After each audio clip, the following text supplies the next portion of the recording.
Je ono, že jde za těma posledníma.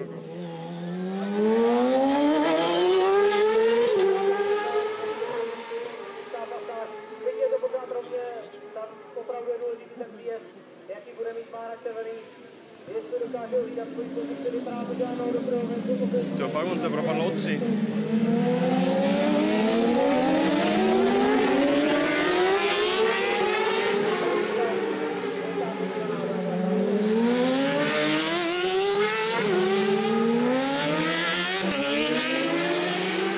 Kdo dávají okolo?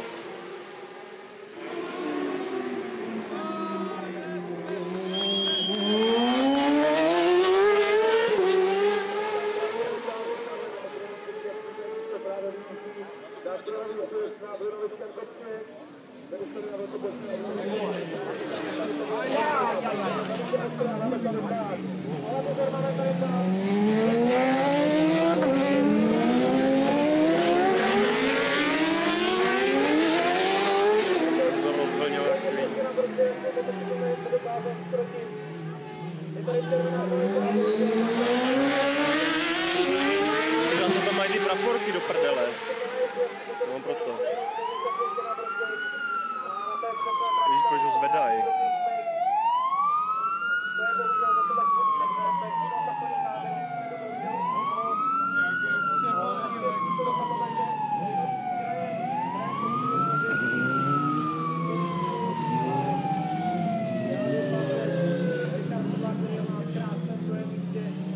Ale akorát co ten trťák byl, když ještě 3 minuty čumí, on pak až začne vidět, jak se vlnil už na brzdy.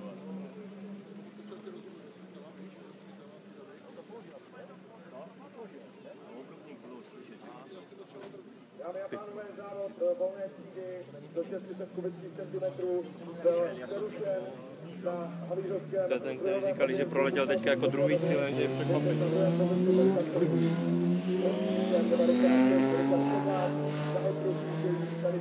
Já apeluju na všechny diváky, aby neopouštěli divácké prostory, protože trať je zavřená. No, pravda.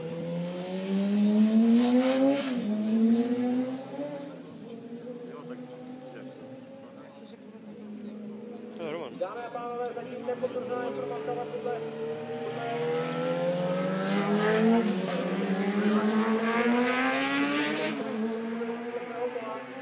Tak předběžně, jestli by výsledky měly takovéto být. Nicméně počkejme se ještě na oficiální informace z výsledky závodu. Toto je nepotvrzená informace.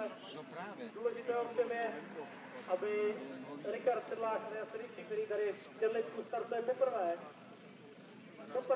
startuje na tomto těžkém okruhu, dokázal zajít takový hezký výsledek, nicméně bohužel havaroval a závod tady musím říct, že je na tom, ne? To znamená, teďka v tuhle chvíli počkejme se na oficiální stanovisko ředitelství závodu a poté vám jich sdělíme tyto oficiální informace. Co se týká nejrychlejšího času, tak překvapivě nejrychlejšího času nedosáhl. Můžu říct, že Španělé, že dneska nechal Indy dokoupil, ale nejlepšího času dosáhl Richard Sedlák, který bohužel havaroval na Borovickém kopci, a to myslím si, že udělá nejlepší čas o půl sekundy překonal nejlepší čas, kdy Indy jel 2:51:54. Teďka říkal, že byl první, dokonce má nejlepší čas. Nejlepší čas. Za 2:29:555. Takže je to jediný motocyklový jezdec, který se dostal pod 2,5 minuty na kolo.